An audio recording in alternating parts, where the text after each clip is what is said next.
First of all, I'm going to start with the statement that I am not a photographer. I consider myself an artist with a camera, and I think the difference is quite profound. My work is 75% sculpture, sewing, painting, bad DIY, and 25% photography. As Nikon recently named me, I'm different. And I think being different is great. Being different at school was hard, but being different in the creative world is vital, important, and sets you apart. Nowadays I only produce around 10 pictures a year. These are large-scale limited editions that are only sold in galleries. They're incredibly detailed, and as some of you may know, they take me months to produce. In a digital age, my work is a very slow process, and that goes against the mainstream. A pressure that I'm sure many of you as young photographers feel with social media, that you have to generate images. I build real-life, dreamlike worlds in front of the camera, like small film sets. I then assemble them out in the woodlands and shoot them in all weathers. I design and make all my costumes, props and sets by hand, and in some cases it's taken up to 5 months to produce all the work for one single shot.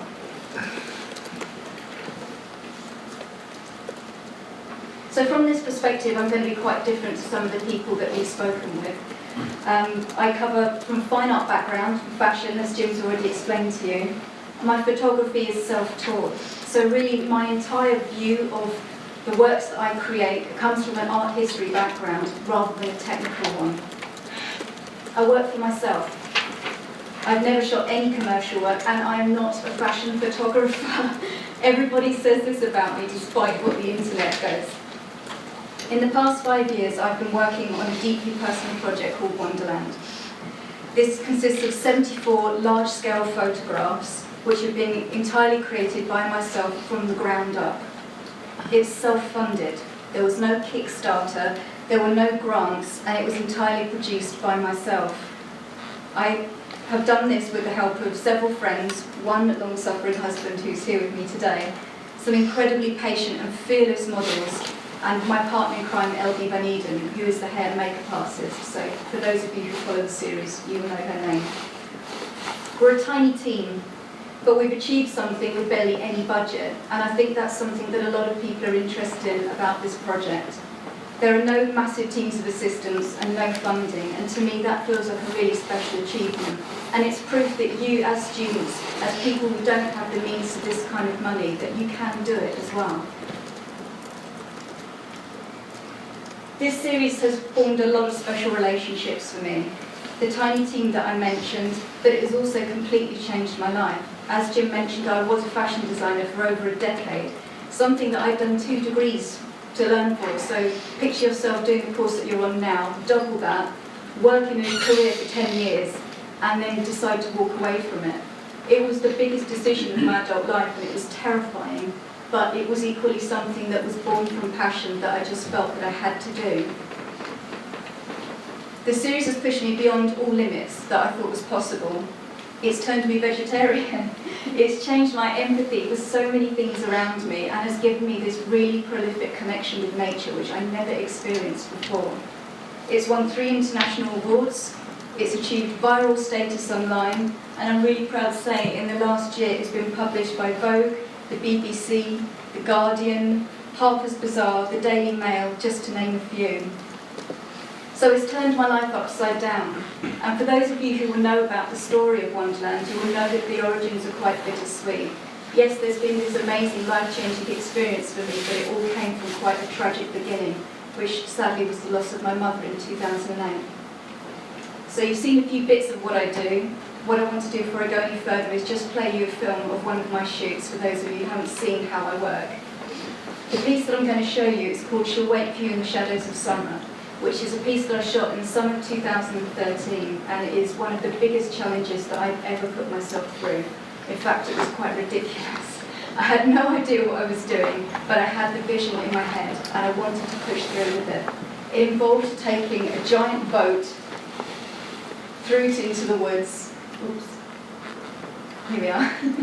It involved taking this boat in a van that we could barely fit into, off into the woods in February of 2013. At this point, I had the vision in my head that I wanted to create a scene where a character, a model, and the boat that she was next to were going to be ravaged with the forest, the ivy, the ground beneath her. But I didn't want to just drag a boat there in the summer, disturb all the foliage, and achieve something that looked like a dressed set. So I decided to do it for real. I took the boat there in February, and then I left it for 6 months. And this was the transition. It was quite an extraordinary thing because with all my locations, I scout them really carefully.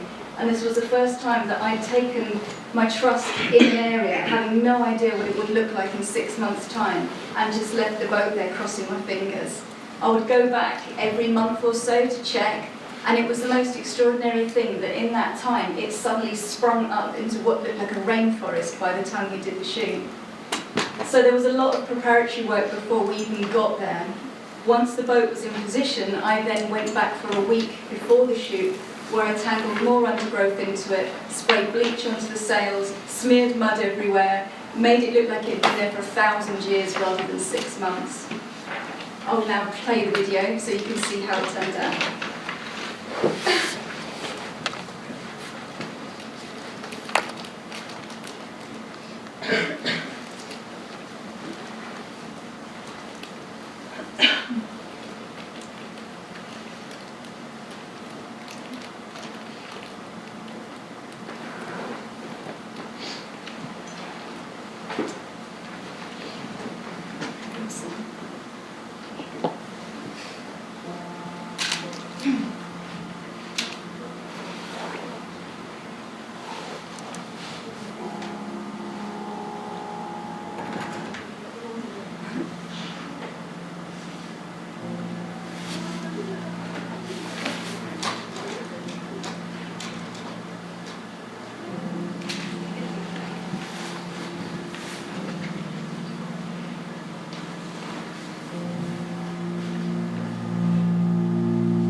That you saw took 20 people a month to make in China. It's a remake of one of the most iconic dresses, the Lavender Princess, which is earlier in the series, and this is a nod back to that character.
Photoshop to distend the proportions of my models. In this case, we had the dress made 9 foot long, so that's why the model's obviously on the table with the enormous petticoat underneath. The model was in this position for over 4.5 hours, and the shoot took 14 hours for one image, so it was quite a long day. To model for me, you have to really be prepared to put yourself through some serious pain. She had no drink, no food, and as you can physically we're wiring her hair to the tree and to the boat that she's attached to, so physically couldn't move for 4.5 hours.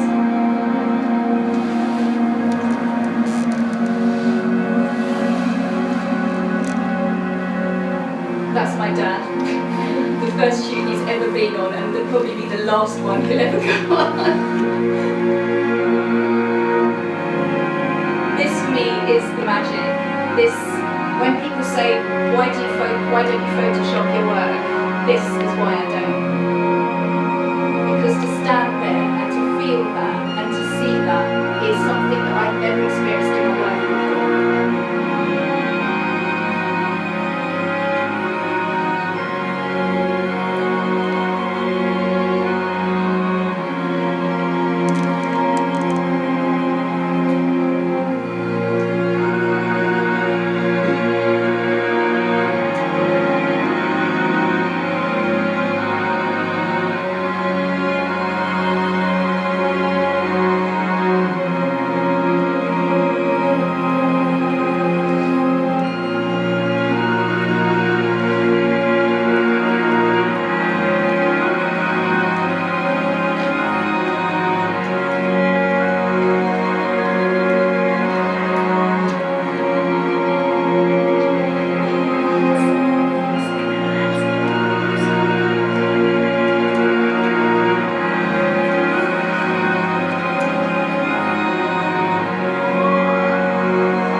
So that's a little taster of what the kind of shoots that I do. That one took 6 months in preparation to get the boat in position for the boat to go around it.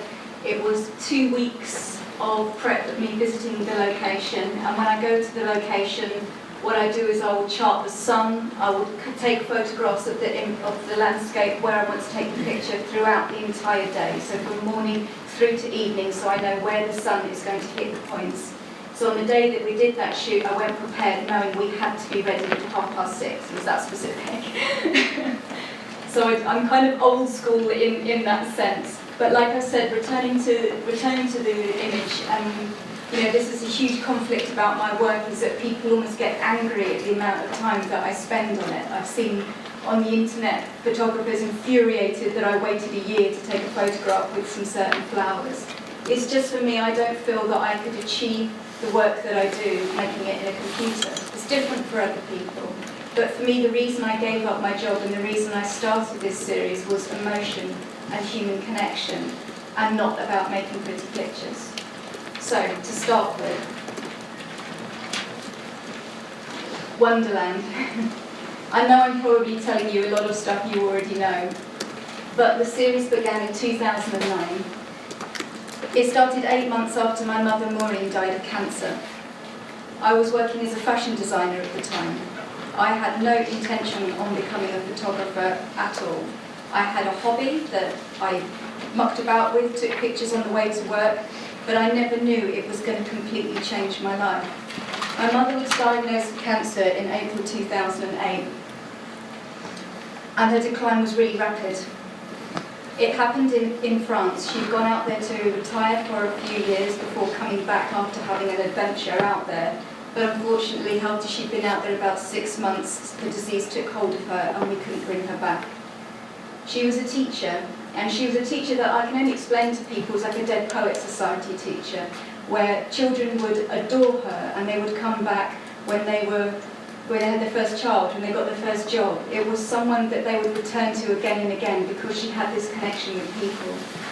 If she had died in the UK, her funeral would have been enormous and all these students would have come and it would have celebrated her life. But instead it didn't. She had quite a sad little end, and it was a funeral in France in a tiny village with about 15 people, and it broke my heart. I remember on the day just thinking, that's not you. That's not who you are, and I need to do something to celebrate what you were as a person. It wasn't intended. I went through 8 months of really bad depression, losing myself, not being able to cope with my job in the city as a fashion designer. And photography slowly became this crutch that I leant on that helped me get through the day.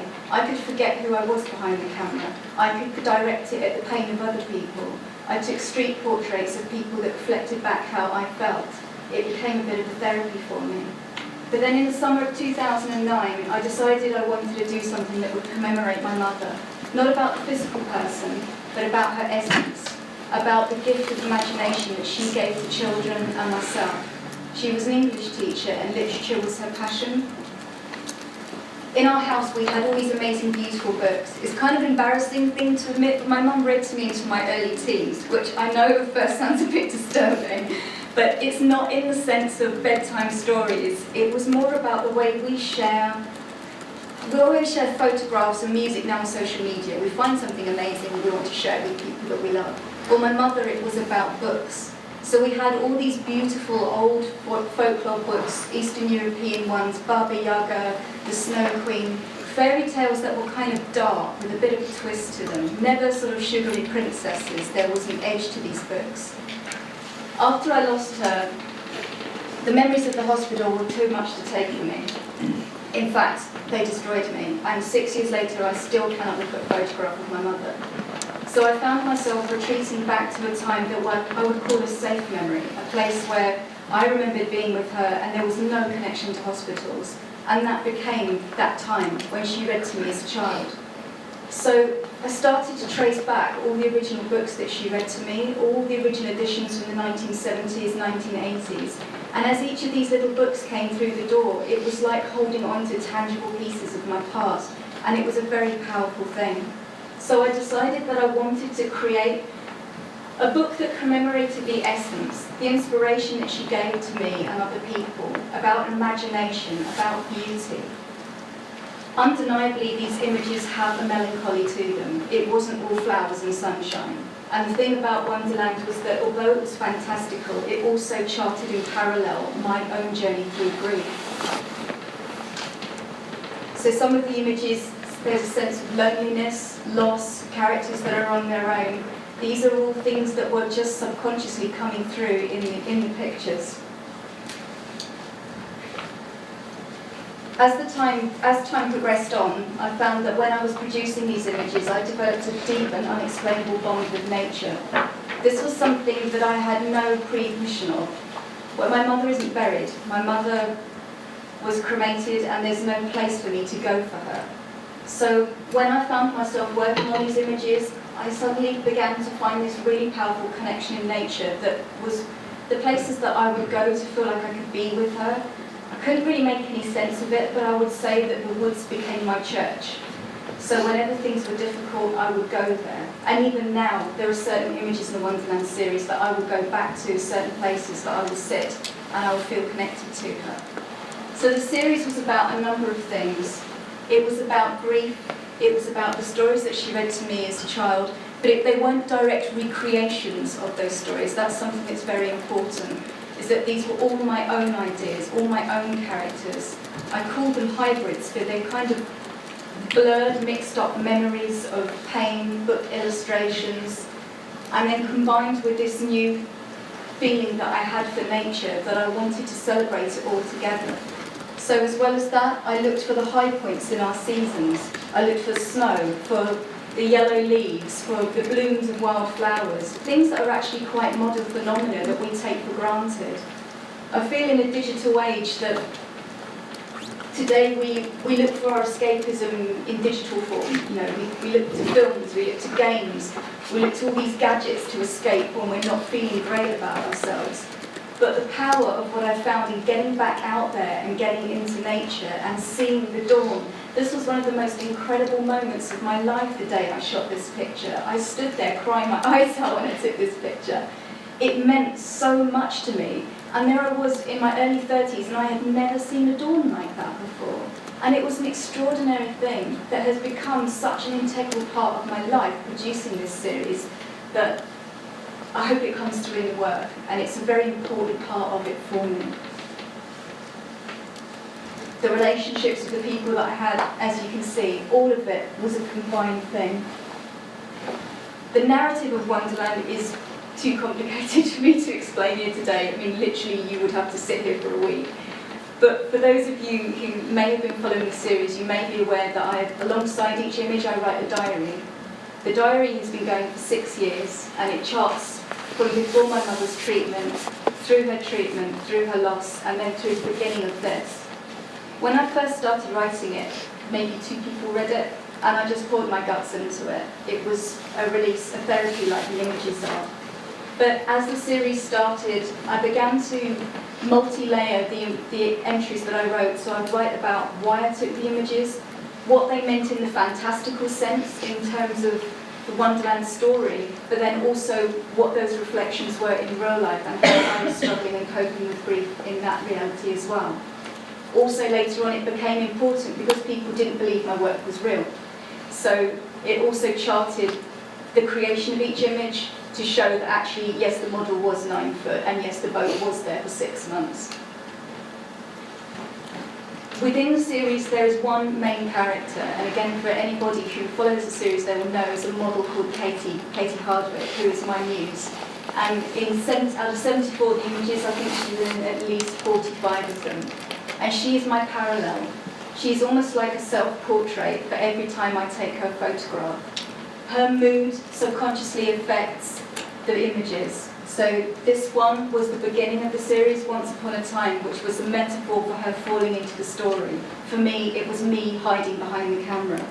In this one, A Most Beautiful Death, this was one of the hardest times when I was really struggling with grief and I couldn't cope with what was going on. This image really basically shows that. You've got the shipwrecks in her skirt, the blood pouring from her stomach. I was never thinking about creating images that would necessarily sell on a gallery or anyone would love. It was just this pouring that came out of me. So, starting out. A lot of people think that the series cost a fortune. And a lot of people thought I was mad for doing this. This is one of my favourite quotes. And if you have a pen and paper, I must recommend, on YouTube you'll find it. There is a speech by the writer Neil Gaiman. It is his 2012 address to the University of Arts. And actually, if you just type into Google, "make good art speech," you'll probably find it. For me, I've been to many lectures, heard many speeches in my time, but this speech is probably the one that I have kept in my heart the whole way along.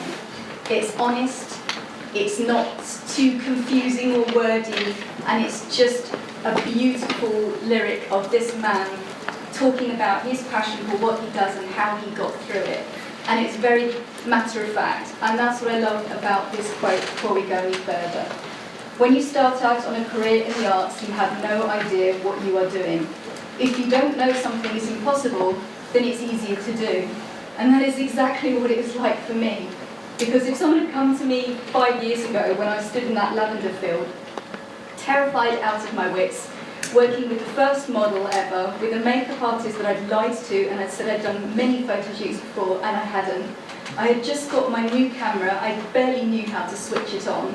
My model had a phobia of bees, and I currently had an enormous drunk bee hanging off my knee, having stung me 4 times. My leg was swelling, and I had to have 3 days off work afterwards. I was totally out of my comfort zone, utterly terrified, no idea what I was doing. But it was also the day that completely kick-started the whole series, because we got through it. There was no preconceptions about what the day would be. It was chaos up until the last minute, and what you can't see with this perfect-looking image is that actually underneath that dress, there are 2 girls pushing it out frantically. The whole back of the dress is slashed open because I had to rip it open because there wasn't enough volume. And the smoke bomb on top of the umbrella hadn't lit 4 times in a row, and by now I was up a ladder opposite her having palpitations that the whole thing was going to be a disaster. So what I'm trying to say is, don't be fearful of trying something big. You're young, make mistakes. Make as many mistakes as you can, because that means you're out there and you're doing something. If you're sitting at home just thinking there's a boundary in front of you, you can't do it, you're never going to get over that boundary because you never will have met it. In the beginning, I had very little, and no budget. So, people think that this project has cost thousands and thousands and thousands. But in the early days, I really did have nothing, and no intention of spending money on it because it was just a hobby. So I made do with what I had.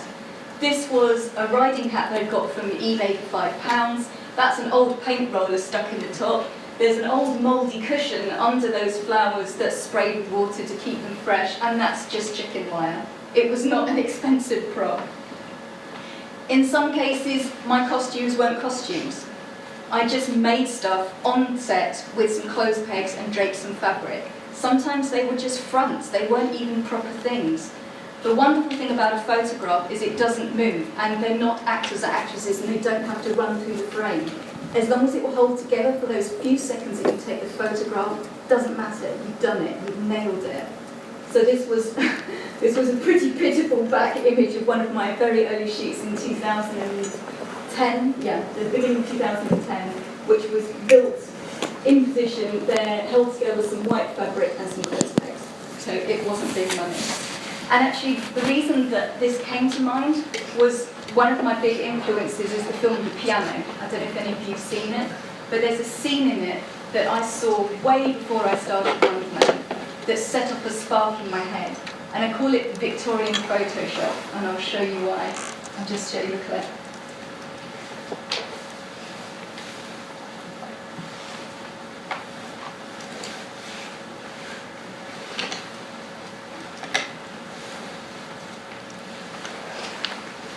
So what you're about to see, this is a scene from the film The Piano that I think made me realise that I didn't need full costumes, I didn't need lighting, I didn't need a studio, and that actually you can do whatever you want. You can do it out in the landscape, you can bodge something together, and as long as the mood is right, you can create something extraordinary. So this is a clip from that scene where the main character was being married to a husband and they had to have an artificial wedding photo.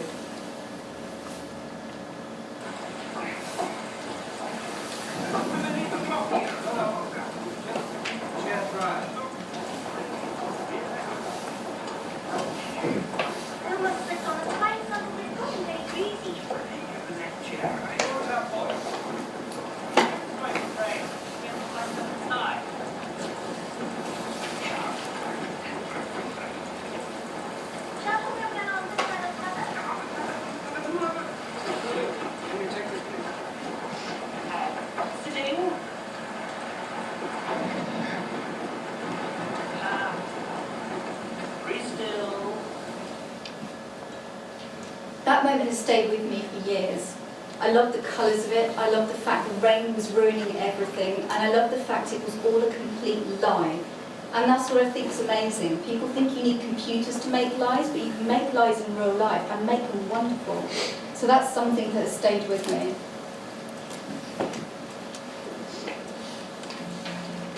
I want to talk about inspirations and influences. The first thing that really annoys me when I get interviewed is people say, "What photographers do you follow? Who are you inspired by?" It drives me crazy because I think in this modern life, people seem to think that you have to copy somebody or you have to follow somebody else's direction. As the daughter of a teacher, it has been drummed into me from an early age that having your own ideas is the most important thing that you can do. So primary research is something that I really, really believe in. I'm basically inspired by art history, primary research, and film. I would say those are my main influences. I never look at photography. I'm not trying to make a point of that, saying you should never look at it, but it just doesn't, it's not that it doesn't interest me, but I want to have my own view on things. And I feel that in this day and age, a lot of young photographers feel that they have to do workshops with their favourite photographer, or they have to follow the career of a certain person. I think it's good to have heroes, my hero is Gregory Crewdson. I think it's great to have people that you look to, but not people that you look to copy what they do or emulate what they do. There's no point in that. Everybody has their own voice, and no one is going to listen to yours if all you're doing is trying to sound like the person next to you. There's no point. That goes back to the Nikon thing about being different. Being different is valid and is important and is you. My main inspirations are actually book illustrations. Going back to those original books that I talked about that my mother read to me when I was a child, this one is one of the most important books. And actually, I didn't realise that it's barely known. It's a very, very unknown little book that had one print run, and the illustrator, Pauline Martin, who is somebody who really is a huge influence on me, she only ever illustrated 2 books and then disappeared off the face of the earth. I would love to meet her and tell her the effect that she's had on my work. If you look at this book, if you look at this illustration, and then look at this costume that I created for King Gamelin, they're not the same. It's not a copy, but that mood, the colour, the blues and the lilacs and the purples. Often a lot of people ask me where those colours come from in the Wonderland series, and it's from this book. This is a very important book to me as well, and I have to pronounce the name right. It's illustrated by Jan Pienkowski. He's a Polish illustrator, and this book, I couldn't even remember the name of it when I started to track back the books. I just remembered these amazing illustrations that were like black paper cutouts. They stayed with me for years, so I had to sit and Google black paper cutout illustration, anything I could think of, until this book popped up. And then when it arrived in the post and I held it in my hands, it was just the most incredible feeling. This book basically is responsible for the ships in this image that I created. I'll show you later in a case study where the exact images came from, but the mermaids it cut out of steel are a direct copy from this book. Kit Williams' Masquerade, another really, really important book for me. This was a book that came out in the 1980s and caused a worldwide storm. In the time before the internet, this was a worldwide treasure hunt. It was in a book that this artist created 15 unique paintings. And within the paintings there were codes and there were images of hairs that were hidden. In this one you can see the boy's mask, the hair's there. But in some of them they were really, really tiny, and it would take me hours as a child to find where the hair was hidden. All these codes and the images added up into a complex quiz that gave you coordinates for a burial site in the UK, where the artist made a solid golden hair and had buried it in the ground. There were people as far as America and Japan trying to crack the code of this rabbit and go into the woods and find it. It was an amazing story, and that's something that has stayed with me. I have my own motifs in Wonderland, what I call my hair, which is the galleons. There are galleon ships hidden throughout the series, and that is my little nod back to this book. Errol Kane is someone who massively, massively influences my work as well. These images are from this book, which is the story of the Snow Queen, and the whole concept of this, a child's journey through seasons, and the colours and the flowers. This is something that affects Wonderland in so many layers, but definitely this sense of journeying through seasons. And you'll see here, this is actually one of my images alongside one of the book illustrations. And it's quite an uncanny thing, because when I created that image, I didn't have that book in front of me and was thinking it needed to work with that image, but somehow subconsciously it did. And I love the fact that years later, over 25 years later, I can look at that page, and there's almost a synergy between them. Pre-Raphaelites, massive influence. I'm sure many of you have heard of Pre-Raphaelites.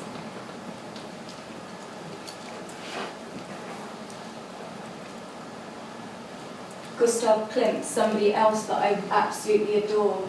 I'm fascinated by ornament. Because I was a fashion designer, the things that I did were often beading and embroidery. So I love layers and colour and texture. And as you can tell from the series Wonderland, everything is extremely layered, is extremely textured and extremely colourful. It's something that I feel really, really passionate about. I also love the perspectives of painting. Religious iconography is something else that really affects my work. I think it's more the idea of woman as ornament, as goddesses, this idea of decorating and layer and almost removing a human sense about the subject is something that really interests me.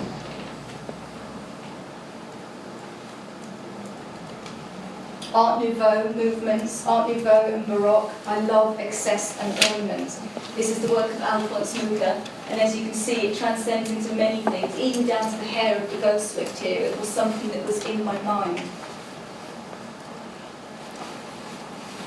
Historical dress. Before I trained in fashion, as Jim mentioned, I trained at the London College of Fashion in Costume for Performance. I originally took that course because I thought it meant you could be the most extreme that you could in fashion, but actually it's the opposite, because it's very controlled. You are either a designer or a maker, and there is no crossing between them. So I found it quite stifling, because I was learning to be a maker, and I had someone breathing down my neck saying, not like this, like that, and I was thinking this would look awesome in leather, but you couldn't do it, because that wasn't how it was in the 18th century. But I love the concept of power dressing, something that's lost nowadays. Wearing scale in our clothes is something that I wanted to apply to the characters in my scenes. So obviously my fashion training is hugely influential. This is a real throwback image. This is from 2001 when I graduated, and this was from my final collection. Even at that point I was using flowers, and these were huge pieces that I sculpted with silk and enamel, and the early influences are very clearly there. I was into sculptural clothing. I was interested in the idea of wearable art. At that point, everything changed for me because I met Alexander McQueen. And when people say, who inspires you? Alexander McQueen is probably my absolute number one. I was very, very lucky to actually know him as a friend. I turned up as a work experience student expecting that I would be making the tea and cleaning the kitchen, and it was in the early days when he'd just got his new studio, just after he'd got the contract with Givenchy, and I ended up sitting next to him. They gave me a wad of paper and said, design the bag collection. I'd never designed a bag in my life and was absolutely terrified, but I got to witness this man at work and at play and got to know him as a person, and he is someone that I will never ever meet anyone like again. He was a genius, and I think the thing about him and my relationship with him is that I had a lot in common, in the sense of we were both fascinated by dark romanticism, historical dress, and also the concept of beauty and death in one moment, which is something that I think comes through a lot in my work. Something that makes me shudder is if somebody thinks my work is about pretty fairies and is about nice ladies in dresses and fields of flowers. That is absolutely not where I'm coming from. My work is underlined with a sense of melancholy and a sense of the human cycle of life and death. And I think beauty and death are intrinsically linked, because that is what nature is. So for me, things that people might see as grotesque, for example, the top image from one of McQueen's shows, I see it differently. It makes sense to me. And so these influences come through in a lot of what I do. The idea of wearable art, again, goes back to these showpieces that he created. I got to see things that models were uncomfortable in. Almost all the Wonderland costumes are not comfortable. You can't wear them for more than a few minutes if you had the choice, but if I strap you to a tree for 4 hours, you've got no choice. But that idea of just making a body wear the art is something that really struck a chord in me, and as you can see later on, it transpired in the costumes that I made. All these constructions where he took historical dress and morphed them were things that really fascinated me. And as you can see, here's a little nod, this is a little homage to his work. This is the White Queen's costume, which was made with 240 wooden fans from China. The entire piece took, I think it was 3 months to make by hand. This is Lewis Carroll.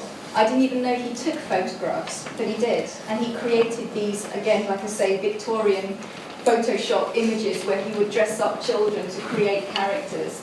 Again, it's that whole idea of role play that really inspired me. Going on to film, I'm just going to show you another clip from the piano, because I think inspiration can come in many ways. It's not necessarily just an image. for me, this film inspired me in so many ways because it was all the elements that were involved. It was perspective as well. I will always remember this opening moment of the film, and then for those of you who know my work, you'll probably recognise the way that the girl is lying in the flowers and the idea of being shot from above.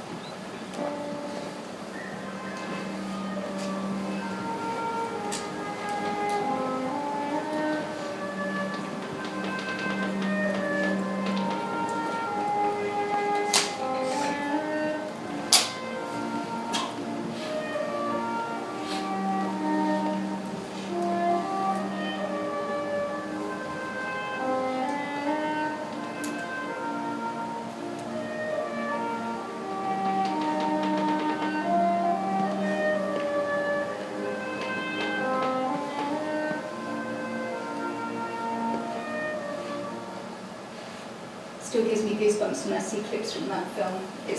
I think it's one of those pieces that I try to emulate in my work, the fact that it's visually beautiful, but there is a great deal of depth and emotion within it.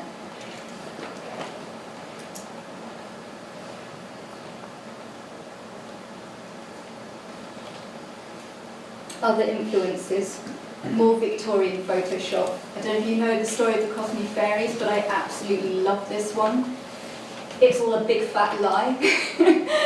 I love the fact that these women made up this story about finding fairies at the bottom of the garden, took photographs of them until they were 80 years old, lied to their dying day about it.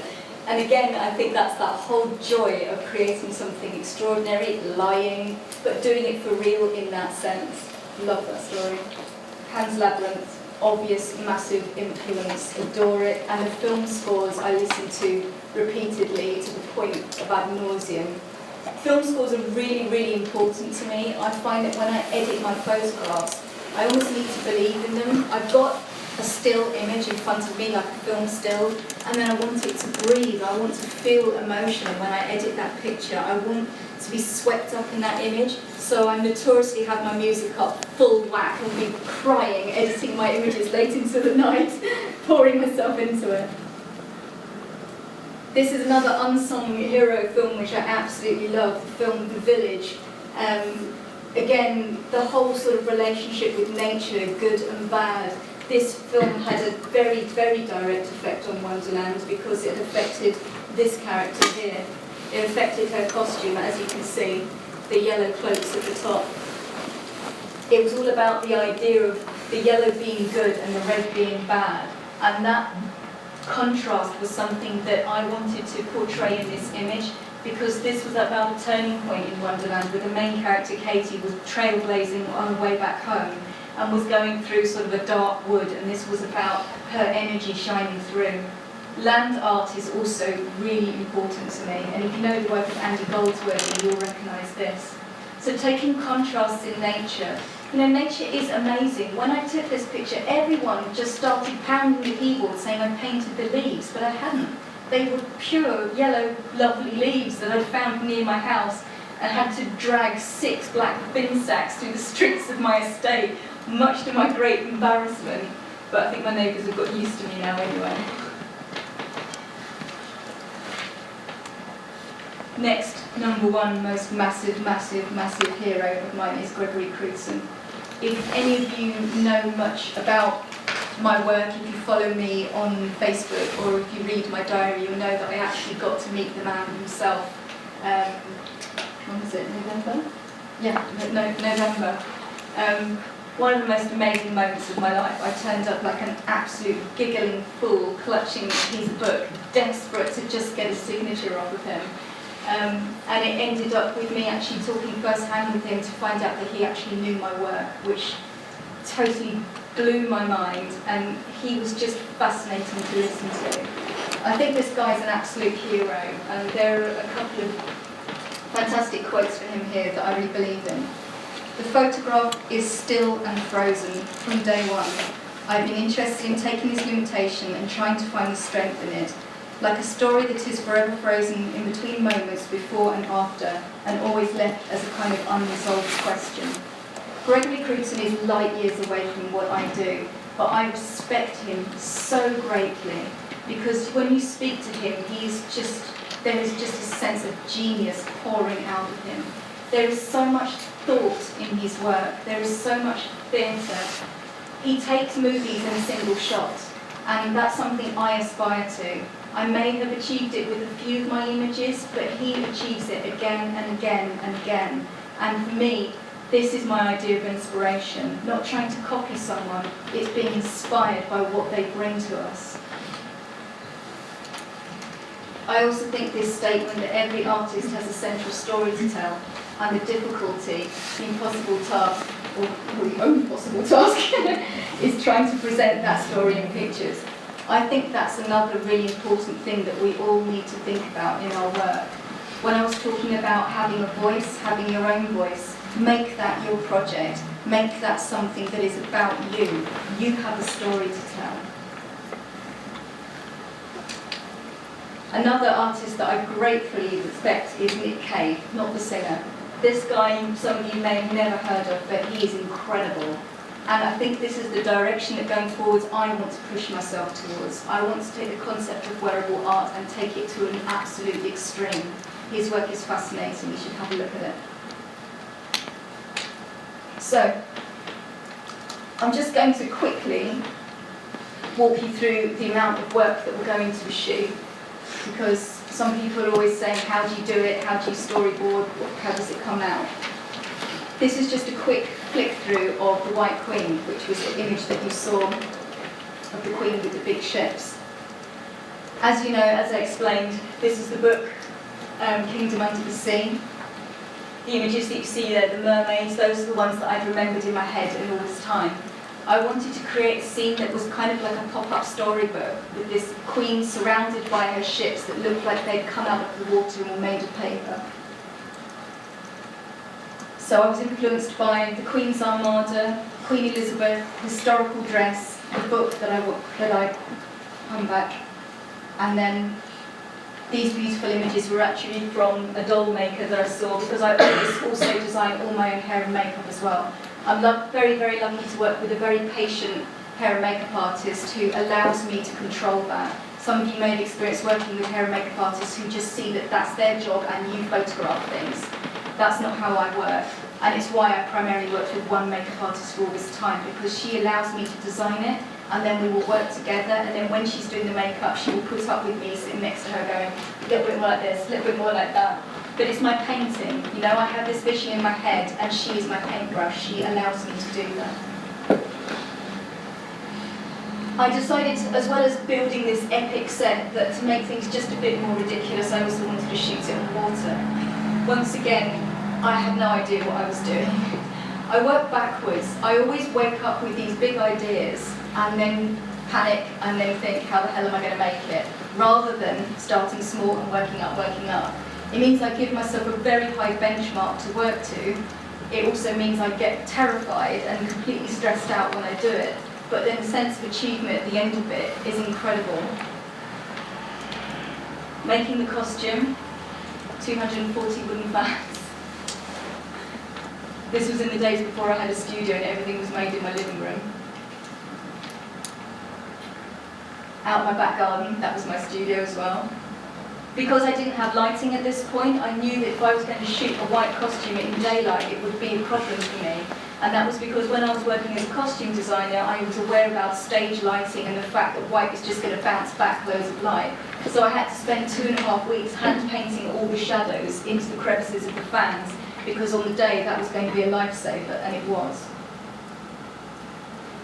People talk about budget again. The base of this headdress was made from a £5 B&Q flower basket. B&Q is amazing, by the way. I buy more stuff from B&Q than any other supplier. I buy more camera equipment, I use everything. Spray paint, garden wire, everybody must buy garden wire. Garden wire on a shoot is invaluable.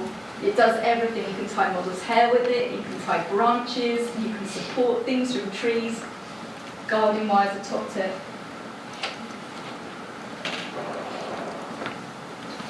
The detail that I make in my clothes was that I also went into making the key prop for the Queen. I also made the necklace that the Queen wore.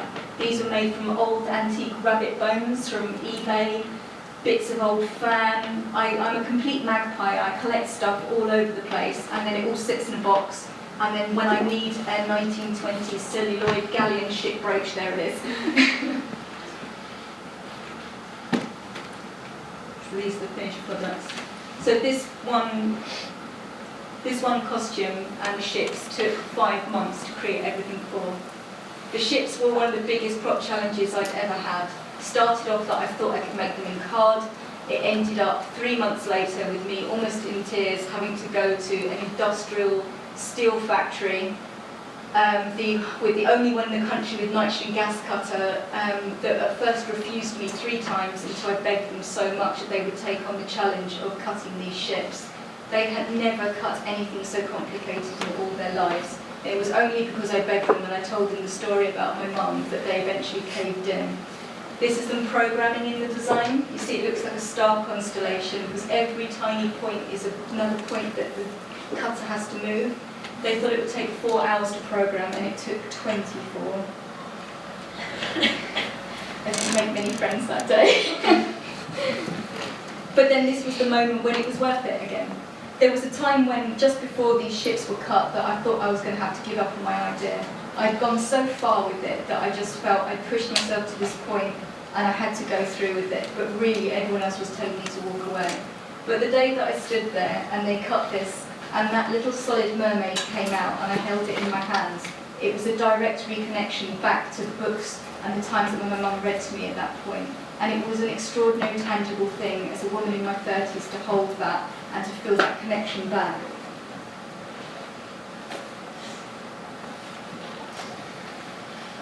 And then, as well as using it for the ships on the water, we also turned them into lanterns by putting paper on the back.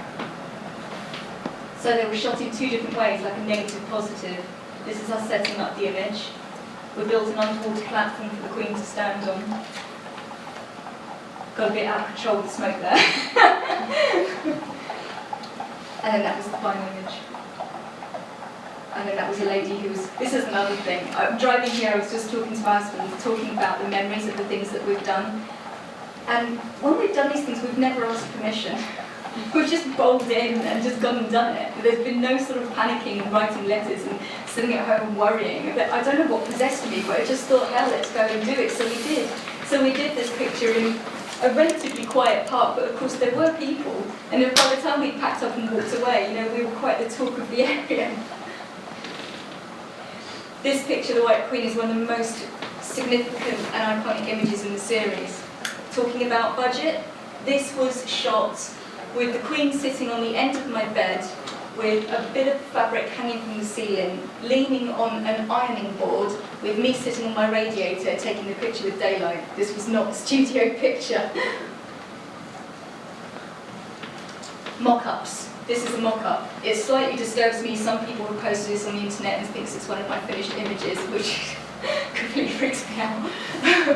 But what I did in this case was that myself and Matthew went to the tree. Matt stood there with the boats, took a photograph in the same position, went home and then had a scale image, and then I worked out where I wanted the trees to be. And this was a lifesaver because on the day when we went to put the ships up in the tree, it was windy, it started to rain, it was getting dark, and we were all panicking like crazy, and there was no time to sort of stand there and think, does that look all right? I had a definite plan, and that's me standing there militantly pointing from my bit of paper, but it was a real lifesaver and worth doing. Again, no budget, the lighting was just a load of cheap lights from B&Q, run off a generator, and if it rained we all would have been killed. Finished result. So I'm going to end with just a little bit of advice, really. I think one of the biggest mistakes that I get from people, well, one of the main problems about unsuccessful imagery is when a photographer has a great idea, they get a model they really like, they get a costume they really like, they might get a makeup artist they really like, but none of these elements are related to each other at all. There's no storyboarding, there's no pre-meeting between those people, there's no relationship. And I think what people tend to think is that if they get a crazy outfit, they find a cool location, they'll just turn up and it'll all work out. And that's not really the secret of how you get something to be flawless. I'm interested in creating images that when you have a character standing there in that moment, you have absolutely no doubt that they belong. It's like watching a film. If you watch a film and you see that the character isn't believable, you instantly switch off, you're not interested. And with my images, I want to create pictures that people, they don't even hesitate to think, is that real or not? They just accept the fact that that character belongs in that location. So I do that in a number of ways. One thing is composition. That's my husband losing the will to live there. I want to step ladder. One of my most common bits of equipment that I take on shoots is a step ladder. Okay, I'm 5'1", so that's going to happen. But I find that when I take my pictures, I want to create a diversity in the way that they are seen and perceived by other people. When you think about your favourite films, do you ever remember seeing them all shot from human perspective, all from the same viewpoint the whole time? Or do you remember big dynamic images of cameras rolling over fields or coming down onto people, like you saw with the piano image earlier?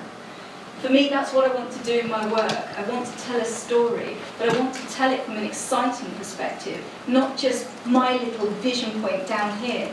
So I clamber on stuff, I climb up ladders, I take my Tesco crates are great, take them everywhere. I always use these things to change where I am and the perspective that I'm looking at things from. It really helps, and it gives you a dynamic range in a big series. Perfect example here. This was shot, so you can see there, that was me with my Tesco crates, getting up the height, and then later on I had to go from the top of a ladder to get this slightly off-human perspective. With my images, I also shoot 2 of each setup. The thing I've found is that from printing my work, it's a very big difference between, you'll take a shot on the back of a camera, you'll see it, and you'll always find that usually close-up portraits look great. They're really powerful, you get excited, you're making eye contact with the subject, wonderful. And actually on a lot of photo sharing sites, if you sort of upload to Flickr or 500px, these are the images that get the impact because you've got a small computer screen and people are connecting with that. But when you start printing a work at 2 meters wide, which is what I now print at, it's a whole different thing. And actually further back images, more complicated scenes, those are the things that you find yourself delving into. It's like having a window into another world.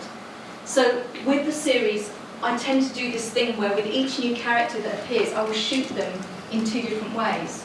So you will get the emotional connection, the human connection with the portrait, but then you will also get the kind of the epic side of it, the experience of the environment that they're in. With these situations as well, something that is really, really important that I'm going to talk about is what I call blending. So going back to what I was saying about taking a model into an environment that they're not necessarily connected with, I will then do various things to make that model look like they belonged to it. So in this case, you'll see that there are cobwebs that I've sprayed all over. You can just see them sort of dripping from the top of the tree roots there. I will do these things to kind of blur the lines between what is real and what is natural and just make it a believable element. So you'll see here again, rather than just taking bright shiny paper butterflies and putting them in, I sprayed them down with light spray. I then put the cobwebs on, so it felt like that character really lived there and was part of it. This is me adding all the extras here.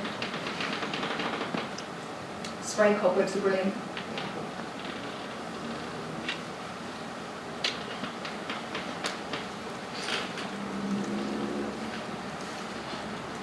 Another example is King Gamelin. With this one, this king was meant to have belonged and been born from the earth, and this is his final moment. This is called the Fall of Gamelin.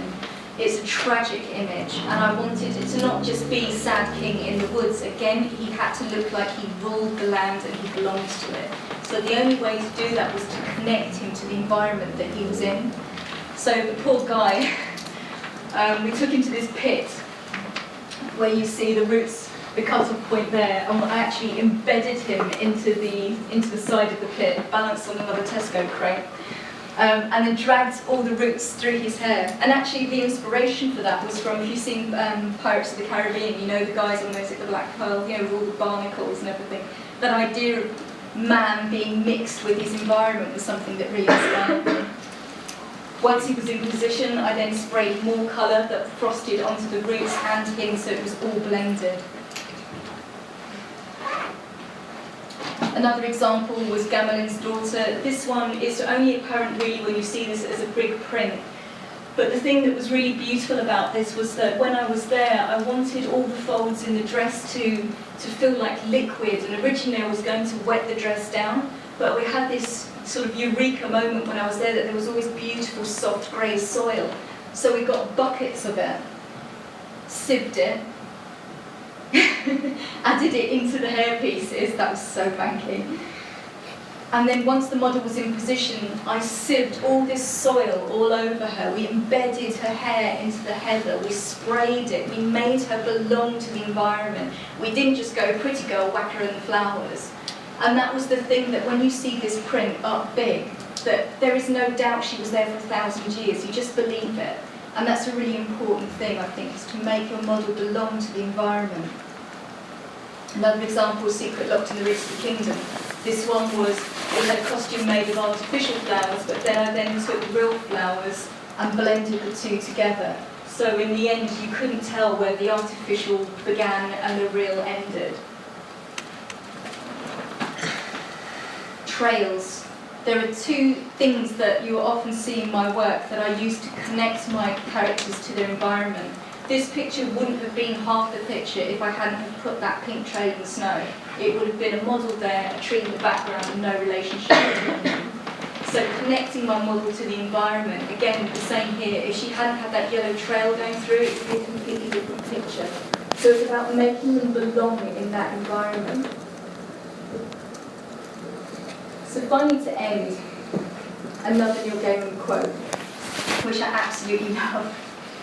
The moment that you feel that just possibly you're walking down the street naked, exposing too much of your heart, your mind, and what exists on the inside, showing too much of yourself, then that's the moment when you may start getting it right. This is something that I have personally experienced. My project is very, very personal. When I started it, I never ever imagined thousands of people all over the world would be reading my words, they would be following the subject, that they would know about the death of my mother, and even now they can read back to 6 years ago when I've written these deeply personal entries in my diary, explaining washing my mother's hair and it coming out in my hands, all these things. As the series started getting more popular, a part of me was a bit concerned that I'd laid myself so bare in front of all of these people. When I started writing the diaries and I wrote about the shoots and I was honest and I said I cried and I freaked out and I didn't know what I was doing, like the lavender shoot, everything that I was writing in my diary, I was just pouring my guts out because it's just who I am. I wear my heart on my sleeve and it's just the way I relate to people. But I had professional photographer friends who were saying, maybe you shouldn't do that. Maybe you shouldn't tell people that you don't know how you took that picture. Maybe you shouldn't tell people you were worried. Or as it got more and more serious, that they should say, maybe you should start acting more professional now. Maybe you shouldn't be so personal about what you do. But I think a huge part of the success of this series is that people have connected to it. They've connected to it on many levels. It's not just they like that image. They care about the image. When I release the pictures, because there's sort of this whammy of a video, a diary entry, an image, there's all this body of work together and people sort of gobble it up like a new cake every time it comes out. And it's made me realise that actually working slower and creating better content is a really good way of working. So I think my advice to you would be, just throw yourself into something. Do not be scared about what's ahead. Do not worry about money. Just write a lot of letters to people. You'll be amazed how many people will sometimes come back and help you. If you need assistance, ask friends. You don't necessarily have to have the best people. And when you start a team, when I started Wonderland, I was a bad photographer. My makeup artist had done maybe 2 makeup gigs. My model had about 3 photographs. We were all amateurs together, but when we started out, we formed this bond and then we grew together. And then it meant that the work that we produced became stronger and stronger because we understood each other better, we had a relationship with each other, and we weren't just chopping and changing all the time. I know a lot of photographers who completely disrespect makeup artists and completely disrespect wardrobe people, and they don't speak to their models and they ignore them. That is not the way to build powerful work. Powerful work comes from people who are passionate and they believe in producing something personal together. And I think that's a really big lesson for myself that I would really urge you all to do. That's it.